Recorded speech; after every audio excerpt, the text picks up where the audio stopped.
Hello? Hi, Who's this? who's this? Well, you called me. Sorry, I guess I dialed the wrong number, but you sound cute. Well, I am. So, what are you doing? I'm just making some popcorn. I'm gonna watch a scary movie. So, you like scary movies? I do. Actually, I started my own YouTube channel about it. It's been going for a couple of years now. Going really good, actually. In fact, it was a pretty funny story. A friend of mine wanted to get some recommendations for horror movies, and so I started this whole thing out to... Well, the real question is, why the hell do you still have a landline?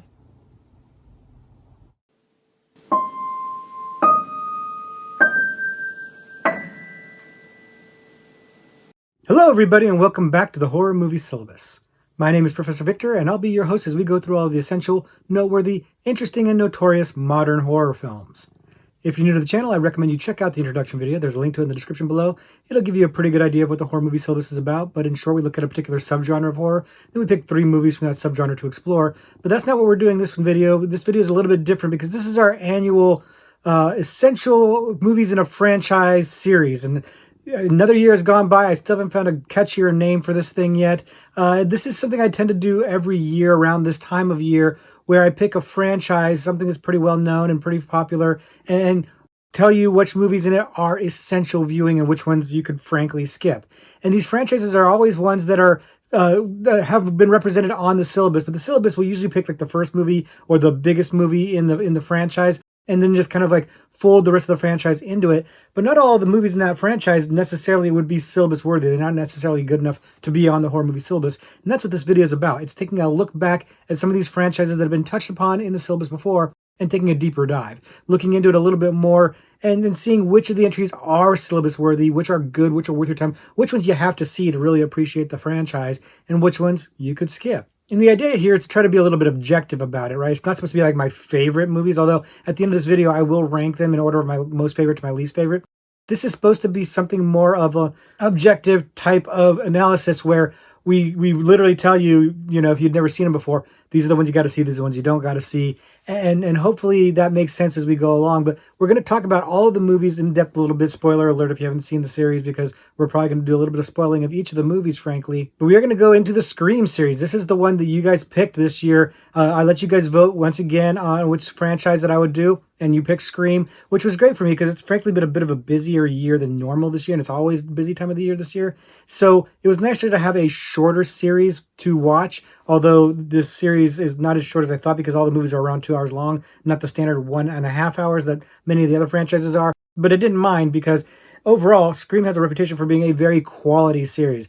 Generally speaking, high watermark for this franchise because most of the series is good to great. Most of the entries are good to great, so I'm kind of giving you a little bit of a spoiler on what's going to be essential and what's not. But just because it's great doesn't necessarily mean it's essential, and we're going to get into that as we go on. So why don't we go ahead and start digging into this? We're going to go ahead and go through each movie one by one, and I'm going to tell you if they're essential viewing or not. So right off the bat, we're starting with the original Scream, directed by Wes Craven, horror legend Wes Craven, written by Kevin Williamson. And this movie it is not a hyperbole for me to say that it revitalized the horror genre. I think I've told the story multiple times on the channel where I was out on horror in the mid-90s. I was kind of burned down on it. A lot of crap out there that I just wasn't feeling anymore, and didn't even want to see Scream. Had to get dragged to it, only to have it knock my socks off. And I wasn't the only one. Lots of people really came back to horror. Horror came back in a big way, thanks in large part to Scream.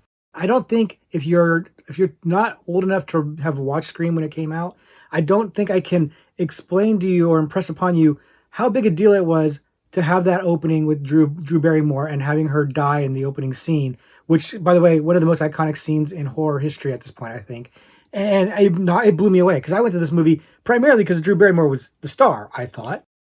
So I was shocked, and it really hit hard. It really made an impact on everybody. It was Psycho-esque in that sense, and everybody knew it. Wes Craven just showing that he still had the goods, making sure he cemented his legacy as a horror legend, and Drew Barrymore doing a great job. Everybody in this movie doing a great job. People becoming famous for being in this movie. Neve Campbell becoming a bona fide scream queen because of this movie. Introducing the iconic Ghostface. It's one of the cheapest and easiest masks and costumes they ever came up with, and yet it's iconic now. It is something that everybody knows, and it is associated with Scream. This movie is completely 100% an essential movie.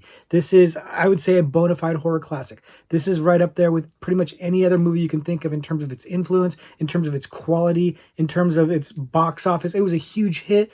The impact it had on horror, the impact it had on Professor Victor. There's not a horror movie syllabus without Scream, frankly. So this movie definitely is essential viewing.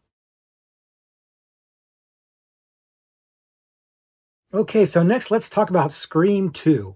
And Scream 2 is an interesting one because it is a sequel to a hugely successful horror movie that, surprise, is maintaining the quality for the most part. Scream 2 is surprisingly good. I feel like when it came out, people were a little less high on it because it is a sequel and because the movie spends a lot of time telling you that sequels are inferior to the original, which maybe was not the smartest idea to do that, but part of that meta aspect of Scream that we all know and love is that it's, kind of making self-referential comments, and in this case, kind of almost stacking the deck against itself, but having aged a little bit, people are going back to Scream 2 and realizing it's really, really great, and it is maintaining that quality, maintaining that level of surprise and mystery. The mystery is really solid in that one, and I think the reveal of the killers works maybe not quite as well as the original, but pretty darn well. I think that the rationale or the motivation for the killers is really good. It also is upping the stakes a lot. We have Randy dying, which I think is a shock to everybody in that movie. You got a lot of new characters that are really working. You got Timothy Olyphant, you've got Jerry O'Connell, you've got Buffy the Vampire Slayer, who goes way too soon, frankly. But I love the new characters, and I think they work really well. I like the college setting.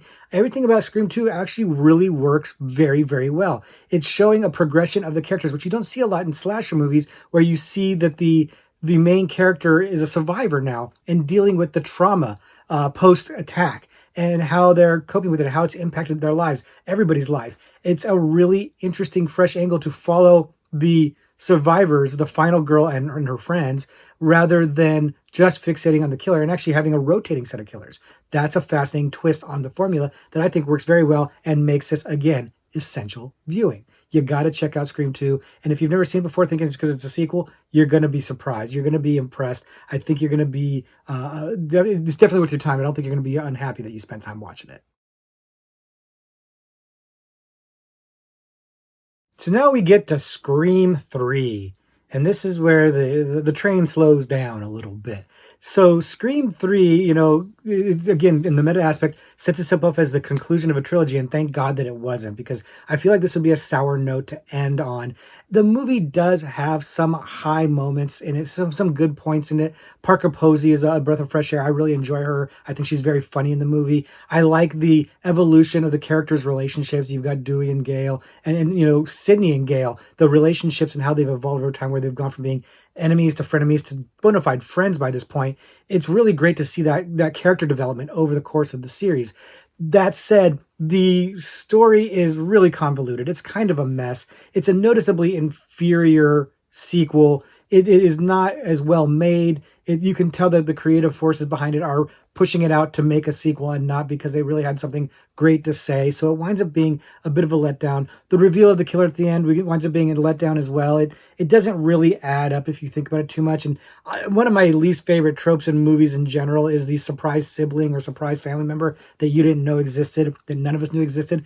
I really don't dig that. It doesn't really work very well for me. And so I'm not super high on Scream 3, and I'm not alone. I think a lot of people would agree with me that it's the nadir of the series. It's really a low point of the series. And admittedly, it's a high bar. Scream 1 is amazing. It's a classic. Scream 2, very, very good. And it's hard to measure up to that in a part 3. And they dropped the ball here a little bit. And the movie's impact on the rest of the series doesn't really matter all that much. I'm going to contend that while that's referenced in future movies, I don't think it matters all that much if you don't see this one, and that's why we're going to call it non-essential. I don't think you need. I think you can skip this one. This one is This one is not something you need to know about. You'll be able to fill in the blanks for yourself as you watch the series. Skip this one. And then now we come to Scream 4, which felt like such a huge cash grab, get, Wes Craven back to film a fourth Scream movie that nobody was really necessarily clamoring for and didn't really need to be there. The quote unquote trilogy had resolved, and it really felt like there wasn't necessarily much to say here. But surprisingly, again, winds up being rather good. Had no business being this good because, again, I think it was a cash grab, but they actually did it really well. They get the crew back. You've got Sydney and Dewey and Gail coming back. And again, their relationships are progressing. The characters are developing. They are growing as people. And it's fun to see that. And then you got a bunch of new characters. You got Emma Roberts coming in. And thank God she takes more after her dad than after her aunt, because she's hamming it up here in the best possible way. And a lot of the other characters are working really well. The high point being Hayden Panettiere as Kirby, who's a fan favorite and who does come up again in the series. And so that's interesting. The other characters maybe are a little bit forgettable, but the ride is still good.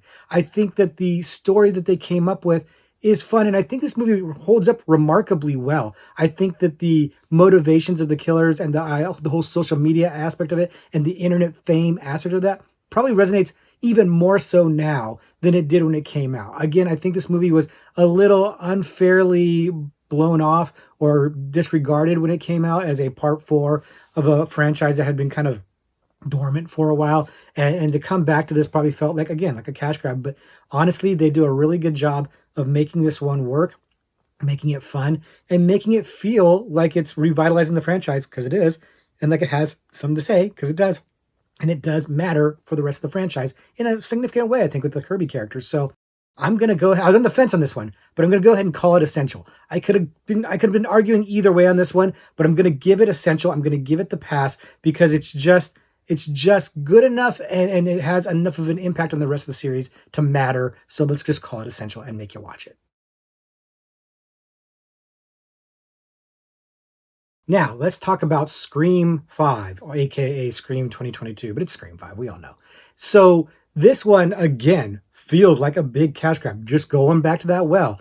At this point, Wes Craven's passed on, and there's no real reason to bring this back. We're bringing up a whole new cast of characters, and we're going to sprinkle the legacy characters in and hopefully give them something decent to do. It sounds like a bad recipe. We've seen this be a disaster time and again. We know that this is a bad idea, only it wasn't. It's shocking. The new characters are pretty great, and the legacy characters are used really well. They fit in with the new characters really well. And again, we're going back to the well, so we're going back a while now, and these characters have moved on, and their characters have developed in ways that are interesting, and you want to know more about, and you're invested in these characters. After 5 movies, you're very invested in these movies, in these characters in these movies. So it's really interesting to see where they've gone. And the movie is giving you a fresh take because not only is it new characters, it's also just got a new, more violent Ghostface. Like, the movie's gore is harder, the violence is harder, and I'm here for it. I really dig this movie a lot. It felt like a breath of fresh air in the franchise, and I couldn't believe it. I thought for sure this is going to be terrible, and it wasn't. It was excellent. It was great. I'll admit they are straining the meta aspect of the film at this point, where they're talking about requels and stuff like that. I don't even know if that's even a real word, if it was made up for this movie. I feel like it was made up for this movie. And some of the stuff's a little bit of a stretch,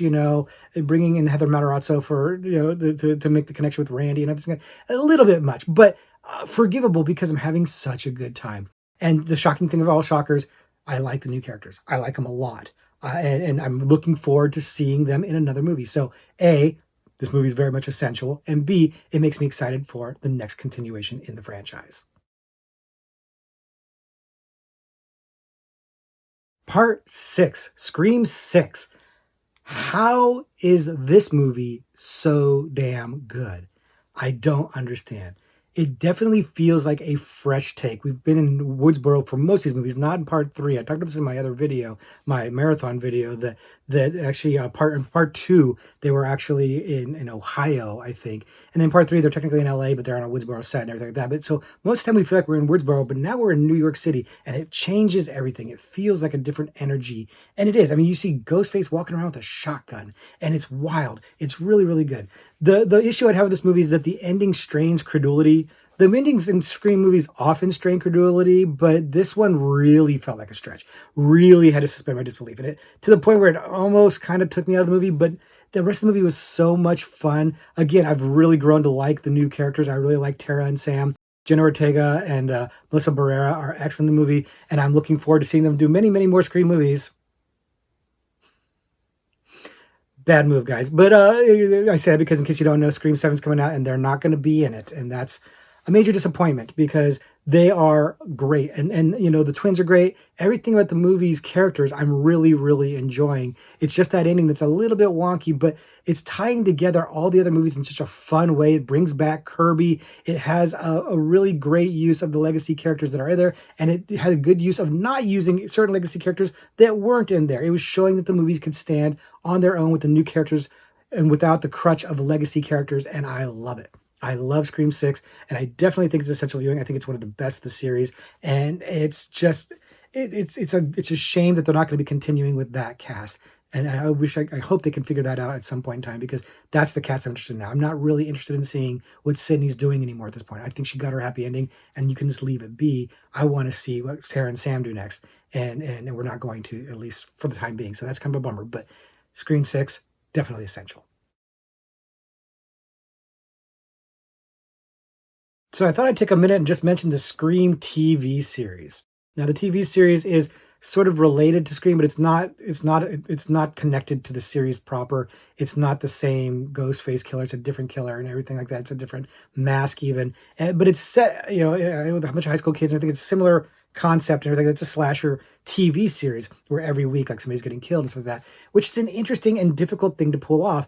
And it's surprisingly decent. Like it's better than you would think it is. I don't want to sit here and tell you it's amazing. It's not Breaking Bad or Twin Peaks or something like that, but it is surprisingly entertaining and very, very watchable. It's got some really excellent talent in there. It's got Willa Fitzgerald, who I was raving about recently in Strange Darling. This is the first thing I saw her in. I think she's great in this. And it's got Bex Taylor Klaus in there, who they're great in pretty much everything I've seen them in. Most notably The Killing, which is one of the things I first saw them in. Fantastic. And so there's some solid acting, some solid talent behind it, and it's worth a watch. I haven't actually seen season 3, and I've told not to. Thanks, Sable, for that warning, because I've told season 1 and 2 pretty damn good. Season 3, nah. But so that's my fair warning. I haven't seen it yet, so I can't speak for sure, but I'm just passing the information along. But season 1, season 2, if you have an opportunity to check it out and you love Scream, check it out. You'll be surprised. It's actually very watchable. But again, not connected to the series, not essential. You don't gotta watch it. I'm just saying you might have a good time, but you don't gotta watch it. Not essential. Okay, so that's our examination of the Scream franchise. And as you can see, pretty much everything's essential. I think you could skip 3, but even if you didn't, it's not a bad thing to watch because it's merely fine. It's not a horrible movie. It just pales in comparison to all the other movies. Pound for pound, the Scream franchise might be the most consistently good franchise. It's not my favorite. I still love Friday the 13th and Halloween more, but I will admit that while the highs of those series might be a little bit better than Scream, might be, it's a close call. The lows of those series are definitely way worse than Scream 3. Way worse. Scream 3 is probably better than most of the entries in Friday the 13th or Halloween, frankly. The series is remarkably consistent with its quality. It's a really good series. So I recommend doing what I did. Watch them all straight through. But if you wanted to, you could skip part 3. And so that's my objective thoughts on the Scream franchise and what I think is and is not essential viewing. But let me just give you my personal rankings of these. I think you've kind of got an idea or a flavor of what I liked about them and how much I like them from what we just talked about. So I'm not going to go into it too much, but let's just go through them real quick. My number 1 is, of course, number 1, the first one. Like I said, it's a classic for a reason. It's iconic. It has a personal meaning to me for what I talked about and saving me from tuning out on horror and making this channel about baseball. It really is a personal favorite of mine. I love it. I love the opening. I love everything about that movie, so it can do no wrong. Definitely my favorite. Number 2, shockingly, is part 6.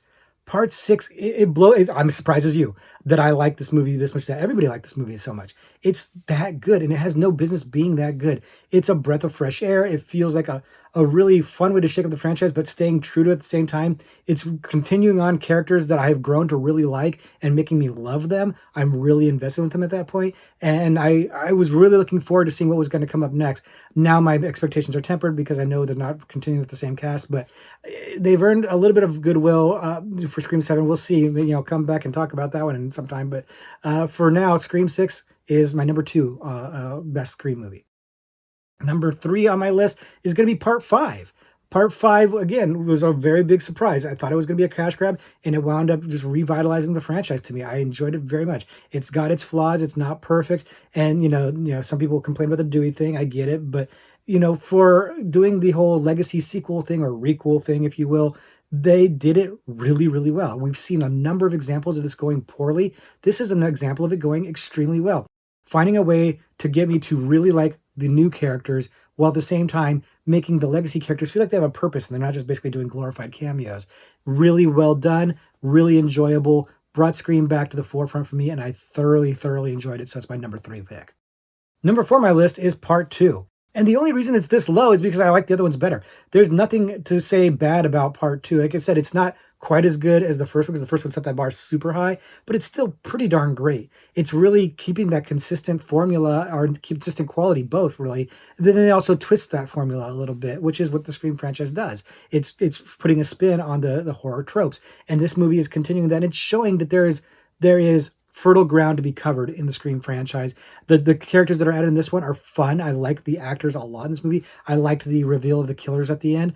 I think this movie is a tremendous amount of fun. I thought it was underrated at the time, and I think that it has only gotten better with age. I think people have rediscovered it and are giving it a fair shake and understand that it's really darn good. So this one is going to be my number 4 solely because the other 3 are exceptionally good to me. This one is also really good, and just they got to go in some order. So this is where it lands.